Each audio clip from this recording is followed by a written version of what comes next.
केयूराणि न भूषयन्ति पुरुषम् हारा न चन्द्रोज्ज्वलाः न स्नानं न विलेपनं न कुसुमम् नालङ्कृता मूर्ध्निजाः वाण्येका समलं करोति पुरुषम् या संस्कृता धार्यते क्षीयन्ते खलु भूषणादि सततम् वाग्भूषणं भूषणम्।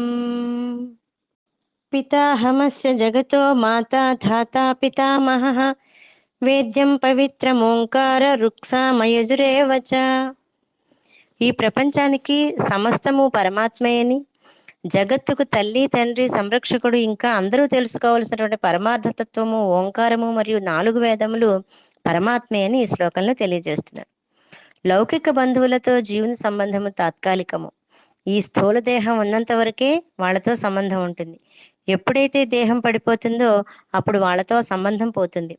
తల్లి తండ్రి భార్య భర్త సోదరుడు ఎవరైనా అంతే. కానీ భగవంతునితో ఉన్న సంబంధం అలాంటిది కాదు కదా. భగవంతుడు అనే తల్లి భగవంతుడు అనే తండ్రి ఎప్పుడు మనతోనే ఉంటాడు. దైవముతో మన సంబంధం ఈ స్థూల దేహానికి పరిమితం కాదు, అది శాశ్వతం. భగవానుడు నిత్యుడు, శాశ్వతుడు కనుక అలాంటి నిత్య బంధువునే జీవుడు అధికంగా ఆశ్రయించాలి.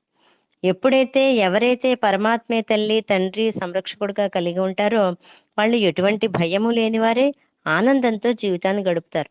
ఎలాగంటే శాశ్వతమైన శాంతిని బంధ విముక్తిని భగవంతుడు తన భక్తులకు కలుగజేస్తాడు.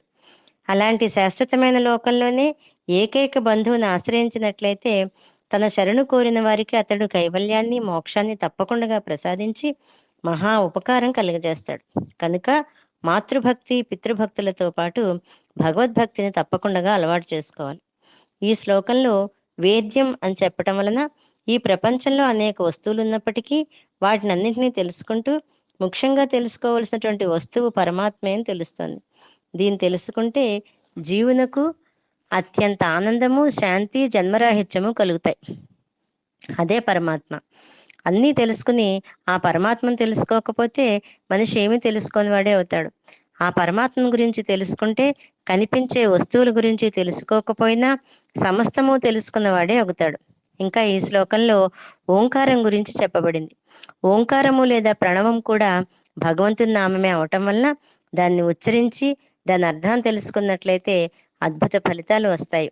మంత్రాలన్నింటిలోనూ ప్రణవ మంత్రం శ్రేష్టమైనది. ఈ ప్రకారంగా జగత్తులోని సమస్తము భగవత్ స్వరూపమే అని తెలుసుకుని భక్తి భావనతో ఉండాలి. జై గురుదత్త.